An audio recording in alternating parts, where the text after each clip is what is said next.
ఒక మహిళ తన భర్త మిస్ అయ్యాడు ఏళ్ల తరబడి అదే ఫీల్ అవుతూ వచ్చింది. అయితే అదే పోలికలతో ఉన్నటువంటి ఒక అఘోరాని ఆ ఊరి వాళ్ళు ప్రయాగరాజులో చూశారు. ఆ ఫోటోని ఆమెకి పంపించారు. ఆమె పిల్లలతో సహా ఇప్పుడు ప్రయాగరాజ్కి వచ్చి కూర్చుంది.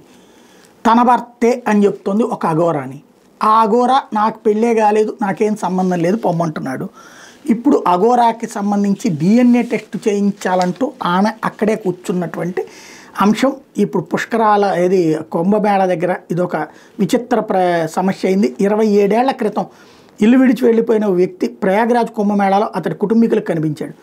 జార్ఖండ్కి చెందినటువంటి గంగాసాగర్ యాదవ్ 1998లో ఉన్నట్టుండి అదృశ్యమయ్యాడు. ఈయనకి భార్య ధన్వాదేవి, కుమారులు కమలేష్, విమలేష్ ఉన్నారు. గంగాసాగర్ వెళ్ళిపోయే నాటికి పెద్ద కుమారుడి వయసు 2 ఏళ్ళు, చిన్న కుమారుడు ఇంకా తల్లి గర్భంలోనే ఉన్నాడు. అప్పట్లో అతను ఆచూకీ కోసం పలు ప్రాంతాలు వెతికిన ప్రయోజనం లేకపోయింది. ధన్వాదేవి కష్టపడి పిల్లల్ని పెంచి పెద్ద చేశారు. తాజాగా జరుగుతున్న కుంభమేళాకు హాజరైన ధన్వాదేవి బంధువులు అక్కడ ఓ అఘోరిని చూసి అవాక్కయ్యారు. ఆయన అచ్చం గంగాసాగర్లో ఉండటంతో ఫోటో తీసి ధన్వాదేవికి పంపారు. ఫోటో చూడగానే భర్తను గుర్తుపెట్టిన ఆమె పిల్లలతో కలిసి ప్రయాగరాజ్కి చేరుకున్నారు. తమతో పాటు ఇంటికి రావాలని కోరారు. తాను వారణాసికి చెందిన అఘోరినని, పేరు బాబా రాజ్కుమార్ అని, మీరెవరో నాకు తెలియదంటూ అతడు వింతగా ప్రవర్తించాడు.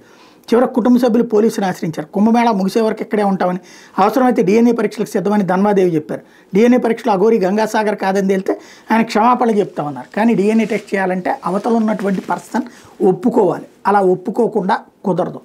కాబట్టి ఈ వ్యవహారం ఎటుకెళ్తుందో చూడాలి.